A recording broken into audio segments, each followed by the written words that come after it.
Hey, Adam Hoeksema here from ProjectionHub, and in this video, I'm going to be teaching you how to buy out your boss's business with an SBA loan. Now, these deals are some of SBA lenders' absolute favorite deals. They love what they'll call like management buyout deals. So that means where a current team member or manager of the business is buying out the ownership. They love these deals because you already have industry experience and you have experience in the particular business itself, right? And so a lot of times you've already been doing the job that you're going to be doing it. It reduces the risk from the SBA's perspective significantly. Now, there are some other key components though that are going to determine whether you qualify for an SBA loan. You're going to qualify from the industry experience perspective, but how about from the financial perspective and how much can the business qualify for? That's what I'm going to be walking through here today. And I've got a little spreadsheet template I've put together that I'm going to walk you through to kind of teach this concept. So before I do that, just a little bit of my background. I was an SBA lender myself for 12 years, closed about 1,500 SBA loans as executive director of an organization called Bankable. And now today I own ProjectionHub, and we help folks create financial projections, business plans, and ultimately walk through the SBA loan process. All right, so with that, let me go ahead and dive into this little tool that I put together that I think will be really helpful in giving you some of the parameters that you need to think about as you're looking to buy out your boss.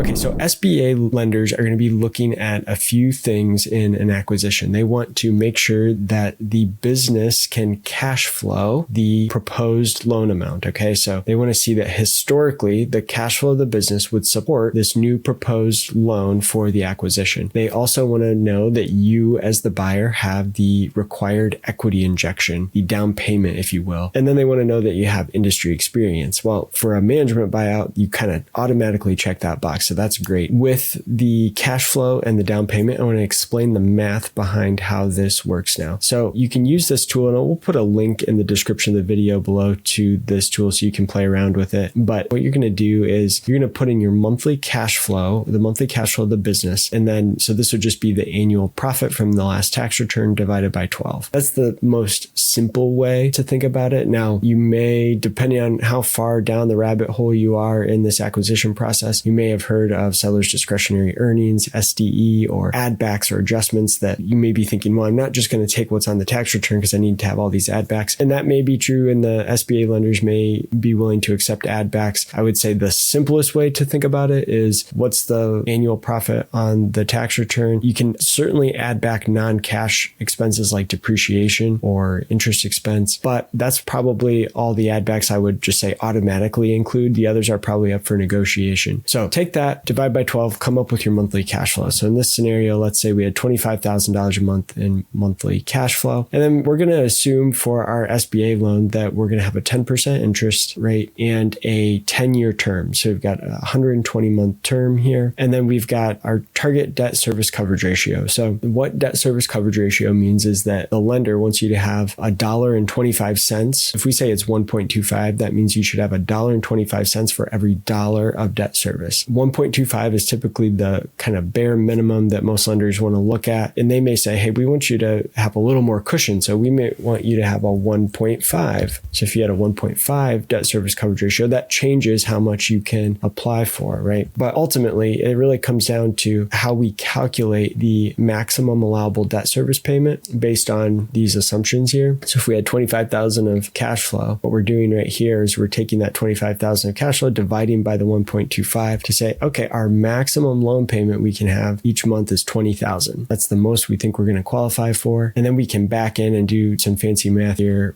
in this equation to calculate, okay, what with a $20,000 payment on a 10-year term at 10% interest, what's the loan amount that we would be able to get? All right, so in this scenario, it ends up being $1.5 million. Now, that's the most you can qualify for from a loan amount, but that does not mean that that is the purchase price. Typically, an SBA loan is going to be 90% of the total purchase price. Okay. You could always raise more equity. You could put in higher down payments, but kind of based on the bare minimum SBA rules, you need to have 10% equity in the deal and you can borrow 90%. So we can work backwards here and we can see that the maximum total project then, so what we're doing is we're just taking that loan amount dividing by 0.9 or the 90% to show us that the maximum total project is 1.68 million. So then if we had a equity requirement of 10%, that that would mean we need to come up with $168,000 and we could borrow the rest. So just to show you this math, so it'd be this plus, so right, the loan payment plus a down payment should equal this maximum total project. And we see that it does, right? Okay, so 10% is the norm, but especially in management buyouts, a lot of times you've been working a job, you may not have the cash stockpile available to make that full down payment. So there is an option within SBA to have a 5% equity injection from you as the buyer, and the seller can provide what's called a seller note for the other 5%. So based on how the rules are currently, what you're able to do is you put in as the buyer 5% down payment. The seller is going to provide a seller note, which is effectively a loan to you for the remaining 5%. And that seller note is going to need to be on what's called full standby if it is going to count towards the equity. And so that means full standby for the life of the loan. That means that you cannot pay that seller back on that 5% equity portion until the whole SBA loan is paid off. So after 10 years, or if you pay it off early maybe, but after you've paid off the SBA loan, then you can pay off that remaining 5% seller note. That's the only way you're going to be able to count that 5% loan from the seller as equity. If you have to start making regular payments on it, on the seller note right away, it won't count as equity. The SBA will say, no, you can't count that towards your 10% equity requirement. The only way you can do that is if you put it on full standby, and then it's going to not impact your debt service requirements or your loan payments that you have to make each month. And so the SBA considers it equity. So those are kind of the key mechanics. So what you need to be able to think about is, what is the cash flow of the business? That's going to determine how much you can borrow. And then how much cash do you have available to invest into the business? That's also going to be a limiting factor potentially on how much you can borrow. Then the one last thing I would mention on this is that the SBA lenders are not going to want you to put in your very last dollar into the down payment. So let's say you had $85,000 in savings and you just squeaked by and you can put in the $84,000 as your equity down payment minimum requirement, and you've got $1,000 left at closing. That's probably not going to fly. The SBA wants you to have a rainy day fund. Any lender is going to want you to have a rainy day fund. If you're acquiring a business for $1.6 million, you should probably have more than $1,000 to your name at the end of that, right? So just keep in mind that you really need more than just this equity requirement in terms of cash. So again, these are all going to be limiting factors potentially in what you're going to be able to acquire. All right. So last thing I wanted to mention is we do have a link here for a free SBA review that I offer. So if you wanted to fill out this form, it's a simple, quick form, takes 2 minutes. Give me a little bit more context about your acquisition deal or whatever your SBA deal might be. And I will record a video similar to this and walk you through some feedback and give you some feedback and some tips on what I think you might qualify for and maybe what lenders I think might be interested in a deal like you have. So I hope that's been helpful. If this video has been helpful to you, if you learned something, please like this video and subscribe to the channel. That would really help me out trying to get in front of more folks that are looking to buy businesses and want to be helpful in that process. So if I can be helpful at all, please don't hesitate to reach out to us at support@projectionhub.com. Thanks.